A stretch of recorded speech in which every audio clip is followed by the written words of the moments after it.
जैसे द्रौपदी ने एक अंधे महात्मा को एक कपड़ा दिया था 9 इंच बाई 3 फुट 4 फुट, एक एक छोटे सी टुकड़ा अपनी साड़ी से पाड़ कर। वैसे उसको दान करने में सारी साड़ी उसकी खराब हो गई थी, लेकिन महात्मा को केवल एक इतना साइज मिला था। और वो स्वयं परमात्मा थे, क्योंकि ये अपनी आत्मा के साथ फिरते हैं और पहले आने वाले किसी संकट से बचाने के लिए पहले लीला करते हैं। भले उन्होंने नाम नहीं ले रखा था, फिर भी दान जो सुपात्र को दे दिया जाता है, कोई अच्छे साधु संत को, उसका भी फल मिलता है, लेकिन मोक्ष नहीं हो सकता उससे। तो छोटे मोटे संकट निवारण भी परम संत से ही होते हैं, वो परमात्मा स्वयं ही लीला करता है उस संत की। इसलिए साधु संतों की आज तक महिमा बनी रही, वो स्वयं कर जाता था 2-4 जगह, और फिर सब किन्ना टूक में ले जाते जो लाल कपड़े पहन के फिरते थे कि साधु एक जैसे ही होंगे, क्योंकि वो अभी साधु भी तो उसी की आत्मा है भगवान की, तो उनके लिए तड़फ रहे, लेकिन रास्ता मिल नहीं रहा, बताते हैं तो वो मान नहीं रहे, तो बच्चे हैं उसके। तो सभी के लिए परमात्मा समदृष्टि है, सभी का लाभ, सबके दुखों से बचाने की चेष्टा करता है। तो ऐसी द्रौपदी ने एक कपड़ा दिया था और परमात्मा ने आशीर्वाद दे दिया था, बेटी आज तने मेरा पर्दा बचाया है, मेरी इज्जत रखी है। क्योंकि वो साधु था, जल में खड़ा था, नहा रहा था, अंधा था, और कपड़ा कोई था नहीं तन पर, ओनली एक लंगोट रखता था पर्दे पर, एक लंगोट, कोई कपड़ा नहीं था। गर्मी के मौसम थे, गंगा में नाव था। स्नान करते समय उसकी वो लंगोटी भी हाथ से टूट गई, वो छूट गई।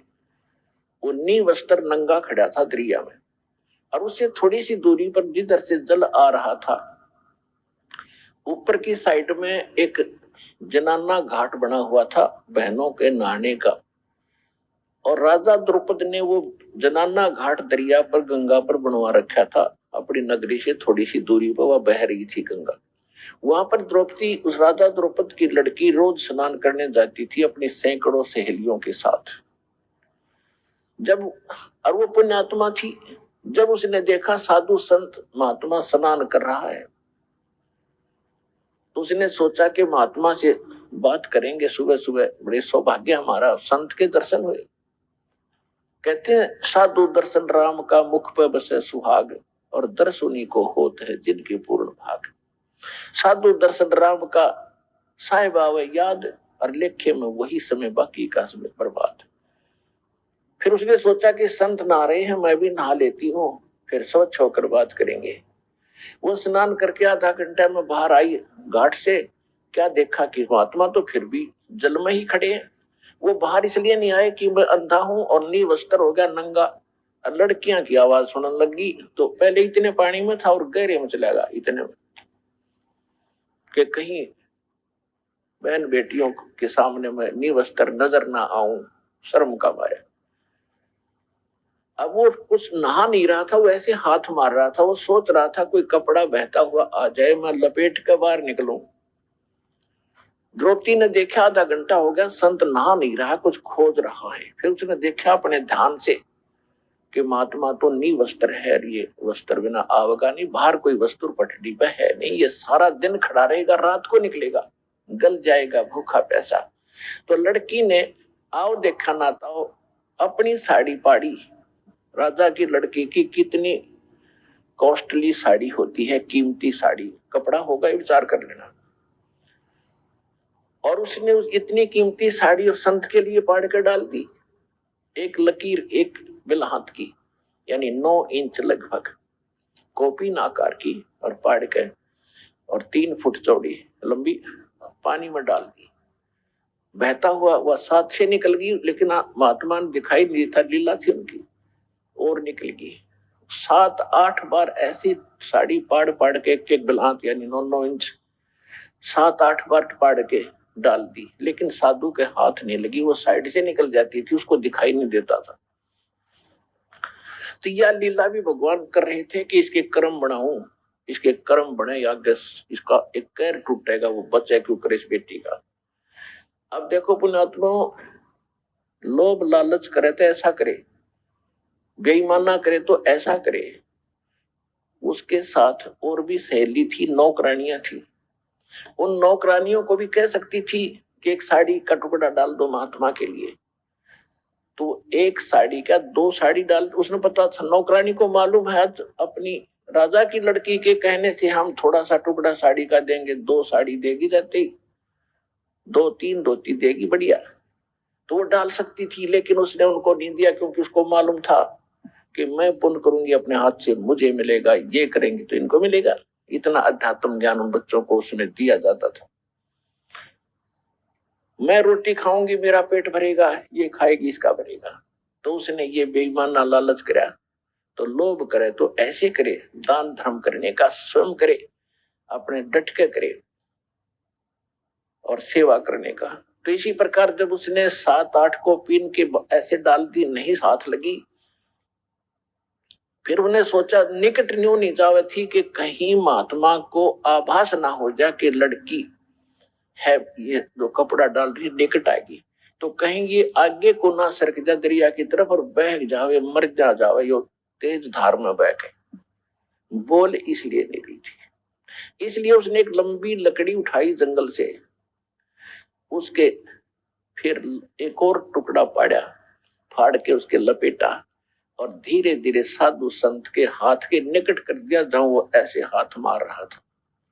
जब उसके हाथ लगा उसने तुरंत उसको पकड़ा मजबूती से। फिर उसने देखा कि ये वैसे कोई बहता हुआ कपड़ा नहीं है, ये तो स्पेशल साइज पाड़ कर साड़ी का दिया हुआ है, और बेटी भी आस पास ही होगी। वो तो अंतर्यामी थे, लेकिन लीला जो भगवान करते हैं, जैसे 120 वर्ष धानक रूप में, जुलाई रूप में काशी में रहेगी, कोई आज तक नहीं समझ पाया वो भगवान थे। आज समझ में आ गया कि वो परमात्मा थे और हैं और रहेंगे। तो ये लीला ऐसी गजब की करता, कोई सोच भी नहीं सकता यू भगवान है रह कैसे। अंधे की लीला करे थे, अंधे वाली करी पूरी। इस काल को भी धोखा देता है, यही वेद में लिखा है। और यही नानक साहब कहते, ए ठगवाड़ा ठगी देश खरा सियाणा बोलता बार, ये धारण गुरु रहा करता है। और खुद कहते हैं भगवान सोचल सिद्धर मैं करूं अपने जन के काज। तो द्रौपदी जब उसने वो टुकड़ा लिया, देखा कि हाँ ये तो किसी लड़की बेटी ने दिया है, तो कहा बेटी आज तेने मेरी इज्जत रखी है, भगवान तेरी इज्जत रखेगा और तुझे बहुत ज्यादा दे। अब उसका वचन कैसे टले, तो सुपात्र को दिया दान। इस संसार में आने वाले कैर से भी कुछ ऐसे कर्म हैं जो दान से ही कटते हैं, कुछ ऐसे कर्म हैं जो सेवा से ही कटते हैं, कुछ ऐसे पाप कर्म हैं जो आपके आरती सिमरन सत्संग सुनने से कटेंगे, कुछ ऐसे कर्म हैं जो दान धर्म करने से और हवन यज्ञ करने से कटेंगे, कुछ ऐसे कर्म हैं जो दंडोत प्रणाम से ही आपके नाश होंगे, कुछ ऐसे पाप कर्म हैं जो सिमरन से ही कटेंगे। तो हमने सारे फार्मूले अपनाने अपने अंतःकरण को दौड़ने के लिए, साफ करने के लिए। तो वो तरीके सारे के सारे आपको यहाँ मिलेंगे और पृथ्वी पर नहीं है। इससे आपका अंतःकरण भी साफ होगा, जिस कारण से आपको इस जीवन में भी सुख होगा और मोक्ष भी मिलेगा।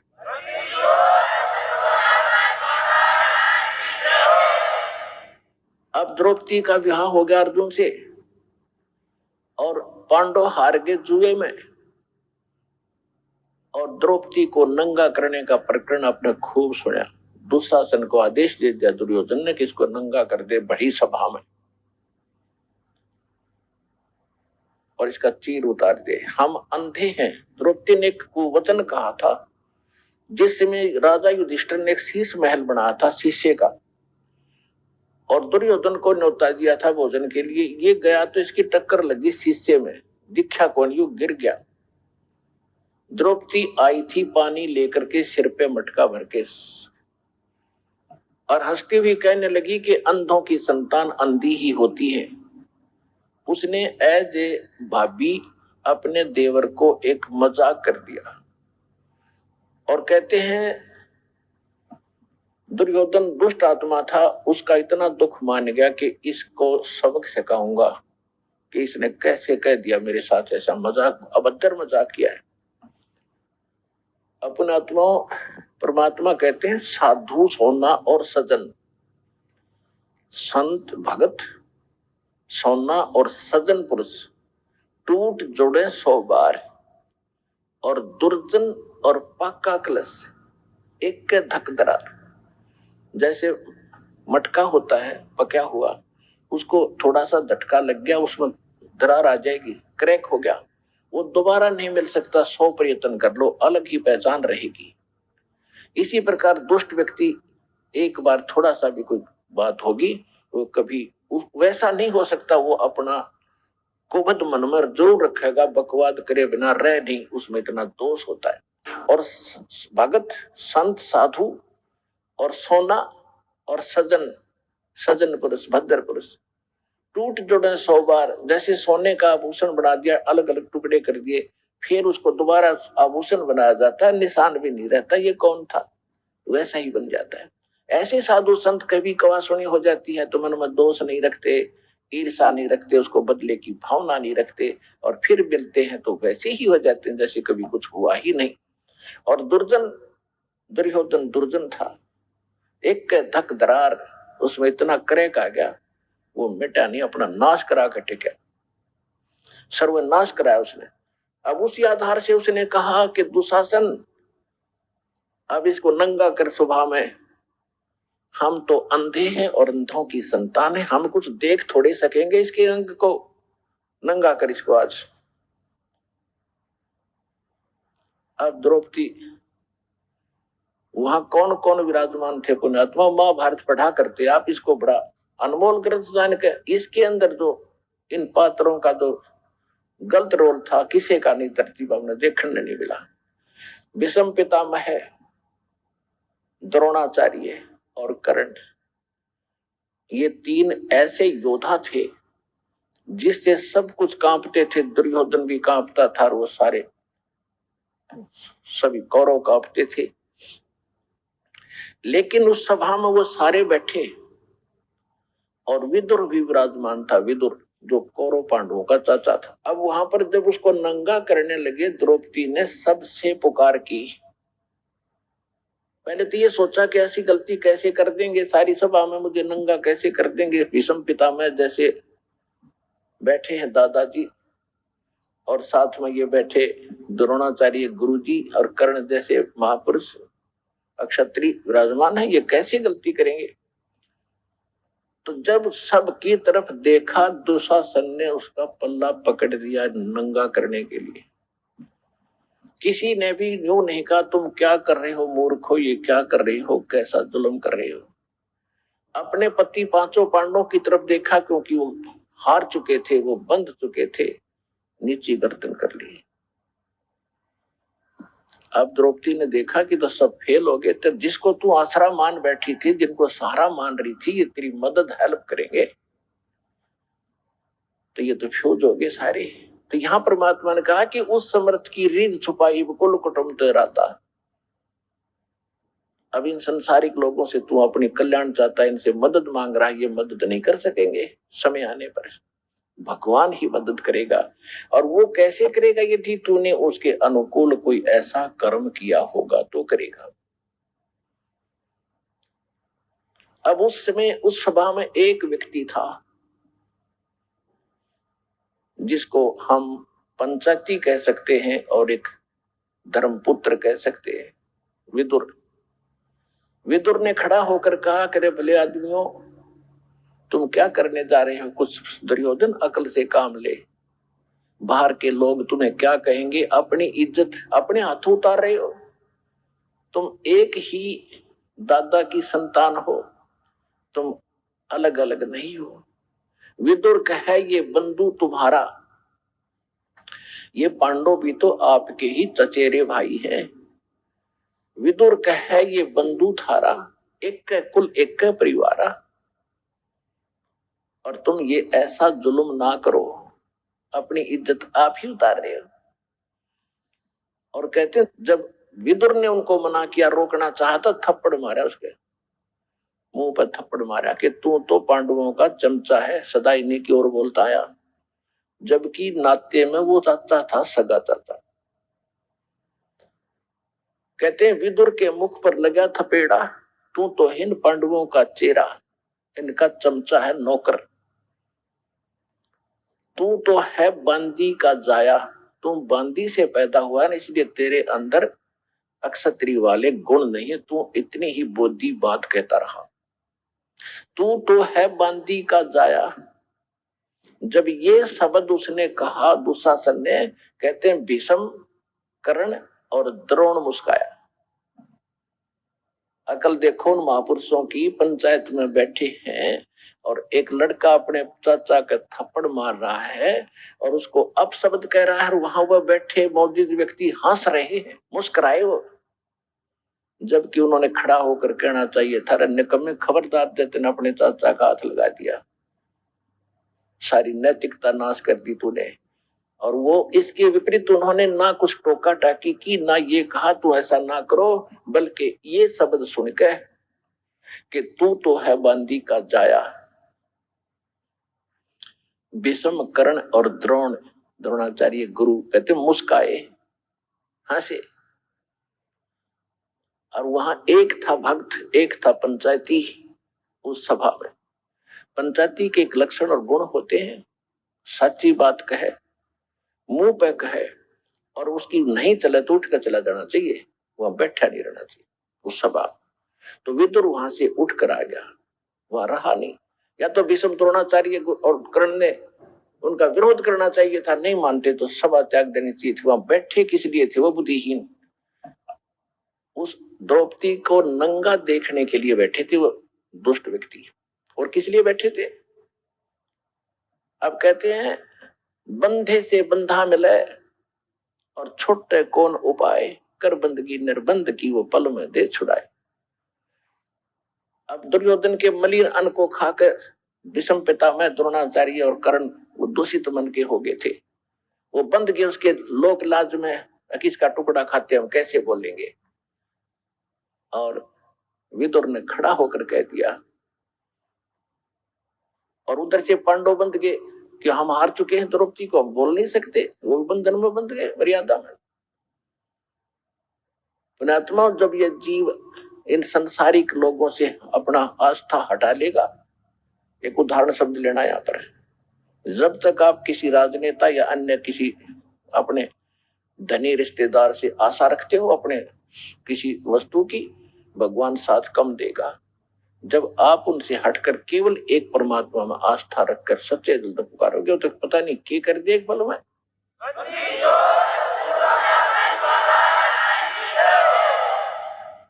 जब द्रौपदी ने देखा कि यहाँ कोई और साथी नहीं, तेरा मददगार नहीं है, तब सच्चे दिल से आत्मा रोई थी। ये भगवान आत्मा का साथी है, मन का साथी नहीं। मन तो पता नहीं क्या क्या बकवास चाहे, ये हो जा, वो हो जा, फलाना हो जा। जब आत्मा चाहेगी ना तो मालिक देगा आपको। ये आत्मा का साथी है, और मन है ये काल का एजेंट। जब आत्मा रोई, यहाँ की आपकी पुकार, जैसे पता नहीं कितनी बहनों के साथ बलात्कार होते हैं कहीं कहीं, और वो सभी पुकारती भी हैं अपने मदद के लिए, फिर लास्ट में भगवान को भी याद करती होंगी, लेकिन कितनों की मदद होती है? बहुत कम। कारण यह होता है कि हमने पहले कुछ ऐसा पुण्य नहीं कर रखा जिससे भगवान कोई कारण बना दे और हमारी रक्षा करते हैं किसी भी प्रकार से। तो द्रौपदी का मालिक ने पहले तो कारण बनाया, सौ छलछीदर मैं करूं अपने दिन के काज, जो जन मेरी शरण है ताका हूं मैं दास, और गेल गेल लाग्या फिरू जब तक धरती आकाश। अब जैसे ये दास पहले हम रामकृष्ण के पुजारी थे, शंकर जी के पुजारी थे, बाबा श्याम जी, हनुमान जी के पुजारी थे, और जो भी घर में सुख होता था हम ये कहा करते, भगवान विष्णु ने कर दिया, बाबा श्याम जी ने कर दिया, हनुमान जी की दया होगी, जो सा भी याद आ जाता उसी को श्रेय दे देते थे, जो भी भगवान हमें याद आते थे। अब पता चला कि ये तो कुछ कर ही नहीं सकते। अब ज्ञान की रोशनी से पता चला कि करने वाला तो वही था। कहते जगत का पेखना पेखा, धनी का नाम ना लेखा। संसार के लोगों का ही हमने क्रेडिट दिया, इसने ऐसा कर दिया, इसने ऐसा कर दिया। वो कराने वाला भी कोई और ही है अगर किसी से कुछ करवा रहा है। कहते हैं जगत का पेखना पेखा, धनी का नाम ना लेखा। जो सब कुछ कर रहा है उसका जिक्र भी नहीं, कोई सुपने में याद नहीं आया आपको।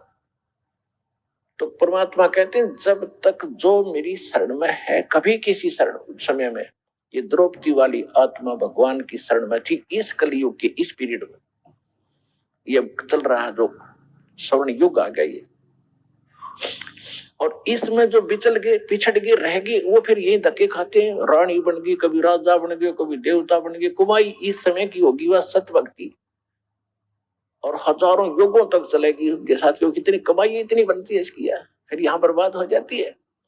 लेकिन जो एक बार उसकी शरण में आ गया, परमात्मा इतने दयालु है, उसको कहीं ना कहीं घुमा फिरा के इवन द्रौपदी का भी ईव जन्म देंगे, दोबारा यहाँ पटकेंगे उनको, जब उनका नंबर आओगा, जब टेके रहे तो न कहा मोक्ष होना था।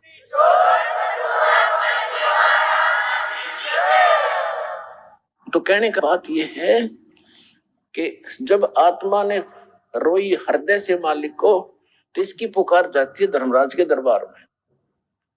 और यहाँ एक विधान बना रखा है, कोई ना कोई गुरु पहले अवश्य धारण करते थे, गुरु के बिन भक्ति नहीं करते थे। पांडवों का गुरु थे श्री कृष्ण जी, तो श्री कृष्ण को गुरु भी धारण कर रखा था। अब इसकी पुकार गई वहां धर्मराज के दरबार में, उसकी खुल गई वहां सीढ़ी। उसने देखा धर्मराज ने कि देखो इस आत्मा पे आपत्ति आई है, मैं कोई रक्षा करा सकता हूँ। उसने देखा कि इसने एक ऐसा दान कर रखा एक साधु संत को कपड़े का, इसका तो पता नहीं कितना क्रेडिट दिया जा सकता है। तो वहां से रिफ्लेक्ट होकर के श्री कृष्ण में आई वो नो की नुपा और मालिक की। और कृष्ण जी तो अपनी पत्नी रुक्मणी के साथ शतरंज खेल रहा था, शतरंज का गेम खेल रहे थे महल में। जो ही उसने शतरंज डाली, उसमें बोलते हैं कच्चे 12 पक्के 18 पौ 12 जैसे भी उसके होते, तो 5 सेट डाले थे और बोलना था पौ 12 कच्चे 12 जैसे वो बोलते हैं खेलने में। उसी समय हाथ आकड़ गया उसका नो, और नो बोला अनंत अनंत अनंत। अब कृष्ण नहीं कर रहा था, वह परमात्मा की पावर उससे करा रही थी। अब रुक्मणी ने उसका हाथ पकड़ लिया कि अनंत अनंत क्यों बोल रहे हो, आगे बोल, इस कच्चे 12 पक्के 12 कुछ तो बोलना था, ये ऐसे क्यों बोल रहे हो आप। तब उसने कहा कि रुक्मणी कर पकड़ा मुस्काई, गरीबदास साहिब जी की अमरवाणी से दास सुना रहा है। रुक्मणी कर पकड़ा मुस्काई, उसका हाथ पकड़ के हंसने लगी। अनंत कहा मोह को समझाई, ये अनंत क्यों कहा इसका मुझे बता। अब कहते हैं दुस्शासन ने द्रौपदी पकड़ी और हमरी भगत सकल में सिखरी, जय हमरी भगत पिछोड़ी हुई तो हमरा नाम न लेवे कोई। वहां कृष्ण नहीं बोल रहा था, कृष्ण को बुलाया जा रहा था भगवान के द्वारा, और परमात्मा की पावर इसके पास वहां से भीतर, जैसे जड़ से खुराक आती है पौधे में, पौधे से जाती टहनी में, टहनी के फल लगते, तो वो फल देने वाली टहनी है, उसका देने वाला जड़ है, टहनी के बस का नहीं था, ये समझ लेना। क्योंकि जब इस फार्मूले को आप समझोगे अध्यात्म ज्ञान को, जब आपके समझ में आएगी और आपकी दृष्टि वहीं टिकेगी जाके कि करे करावे साइया मन में लहर उठा, दादू से जीव के आप बगल हो जाए। कृष्ण कहते शर दरी थी और करने वाला खुद था वह। रुक्मणी कर पकड़ा मुस्काई, अंत कहा मोह को समझाई, दुशासन ने द्रौपदी पकड़ी और हमरी भगत यानी भगवान की भगत सकल में सिकरी, और जय हमरी भगत पिछोड़ी हुई, जय हमारा भगत हार में आ गया तो भगवान का नाम ना लेवे कोई। अब श्री कृष्ण तो फिर इतना कह के लग गया पासे खेलन, वो मालिक आए फिर कृष्ण रूप धारण करके, श्री कृष्ण रूप बना के परमात्मा सूक्ष्म रूप में द्रौपदी के सिर पे आकर बैठ गए। कहते हैं तनदेही से पासा डारी, कृष्ण तो अपना वहां खेल रहा है और पहुंचे सूक्ष्म रूप मुरारी कबीर परमात्मा। खेचत खेचत खेच कसीसा, सिर पर बैठे हैं जगदीशा, द्रौपद सुता के तीर बढ़ाए, शंख शंखों पार ने आए, द्रौपद सुता ने दीनी लीर और जाके अंत बढ़ाए चीर।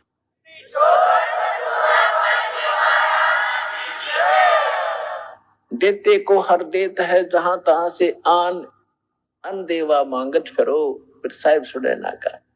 फिर काफी समय के बाद जब श्री कृष्ण जी उनके घर आए तब द्रौपदी ने पूछा कि हे भगवान, आपने मेरी ऐसे कौन सा मेरा शुभ कर्म आगे अड़ गया जिससे आपने मेरी मेरी इज्जत रखी। अब वो कृष्ण ने नहीं पता क्या हुआ, उसको तो बताया गया फिर कि आप ऐसे आए थे, मैंने आपको याद किया था, मेरी चीर हरण हो रहा था, आपने दया कर दी।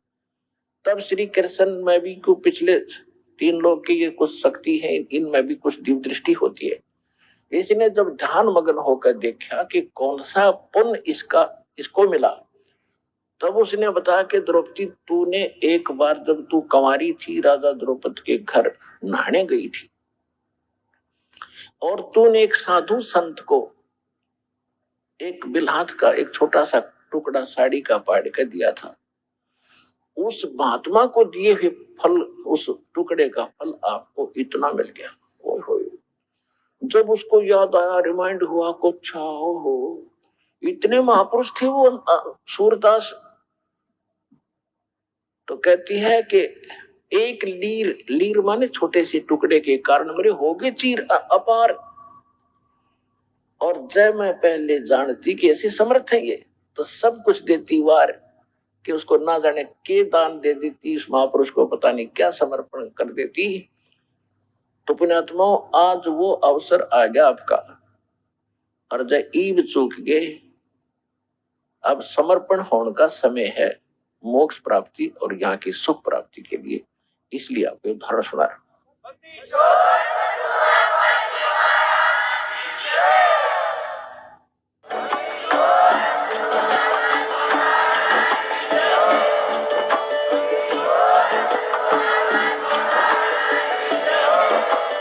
आप सुन रहे थे जगत गुरु तत्वदर्शी संत रामपाल जी महाराज जी के मंगल प्रवचन। अधिक जानकारी के लिए विजिट कीजिए हमारी वेबसाइट www.jagatgururampalji.org। संत रामपाल जी महाराज जी के शुभ आशीर्वाद से पूरे विश्व भर में 500 से भी ज्यादा नाम दीक्षा केंद्र हैं, जिन पर संत रामपाल जी महाराज जी द्वारा ऑनलाइन निःशुल्क नाम दीक्षा दी जा रही है। अपने नजदीकी नाम दीक्षा केंद्र का पता करने के लिए संपर्क करें 8222 880541।